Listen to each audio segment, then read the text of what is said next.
first came in to meet with Genndy and he pitched the show to me, his whole take on it was a show that didn't take itself too seriously. So he wanted a real charm and just a lightness to it, even though it's action and it had a lot of drama.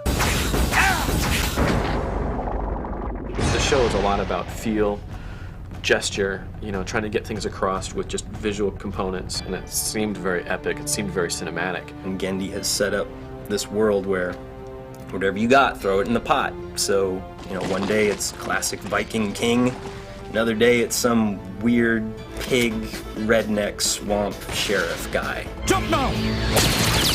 I always kind of complained about action shows. Just because I never get enough action, there's too much plot in most shows to have the time for the action. So I kind of started to work it out, and I started to get a concept together of what kind of show I wanted to make and how stylized it was going to be, and it was really more about the action with a really kind of thin through line of the story. And then I had this little idea about a samurai in the future, and then, well, how to make a samurai show and we can't obviously show him chopping up humans.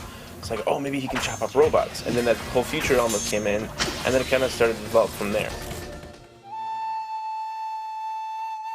The board artists they're like the writers of the show. There really are no scripts, and there's no real writers. It's the board artists themselves are really figuring out what really happens.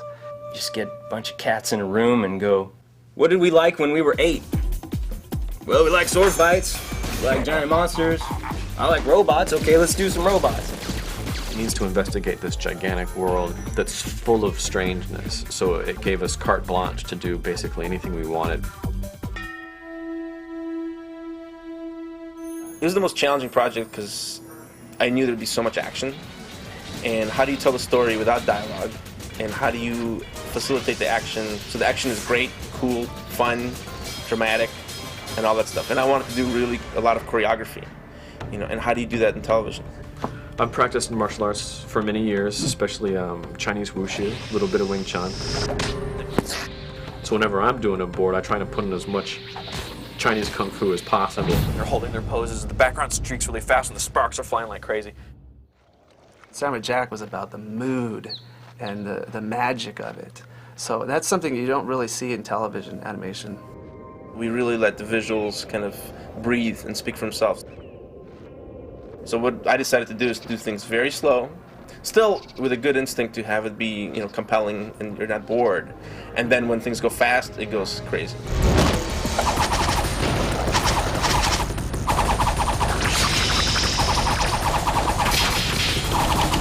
No matter how much fighting you do, you want more. That's what we started to learn. If you have a shot and it's 5 seconds, and you think it's got like 30 poses, right? When you watch it on film, it just goes by like that. So then we go, okay, well, let's do more. Let's do 60 poses. And you're like, oh, yeah, now it's awesome.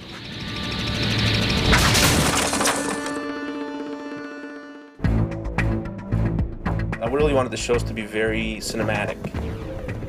And I also looked at a lot of these 70s cinema, more avant-garde stuff. I looked at, Andromeda Strain, The Longest Yard, a lot of these movies that had a lot of split screen, and I thought it was a really good visual language. Some episodes that we've done, we want to play with a lot of the lighting, so really old Fritz Lang silent films with hard black and whites, would be interesting, or like Citizen Kane, Akira Kurosawa, or if it was animated, Akira from Katsuhiro Otomo. It's even as random as Arnold Schwarzenegger's Conan the Barbarian. Genndy is very into conceptual, artistic, like color statements. The whole show kind of came together from simplicity, and I put it together as like white versus black over red.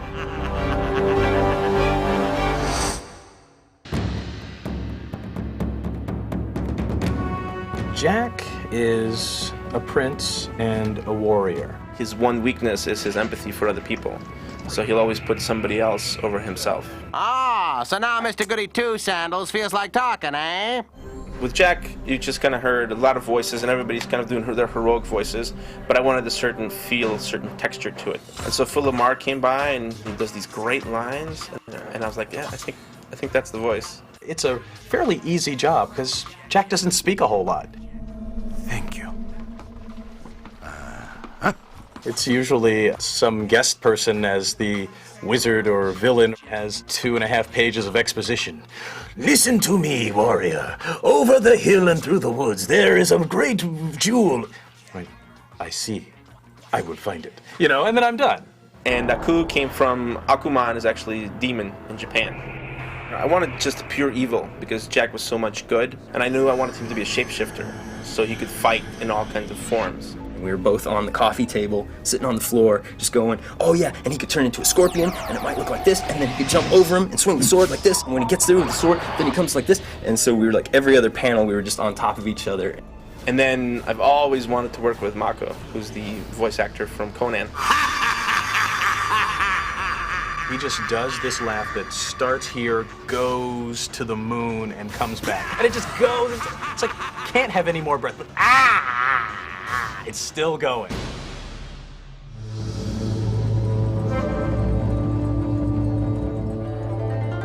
One thing I can say about Jack is each episode is different from the next. You know, we've really went all over the place, and I think that's kind of the fun of the series. That's the kind of series I would want to watch. Yeah, I don't know what actually happens to Jack ultimately. I almost don't want to know. I just want to keep having adventures with Jack. Time will tell if it has any impact. I would hope it would give people inspiration to do new things. People will watch for a very long time, watch and appreciate, you know, on a lot of different levels for a very long time.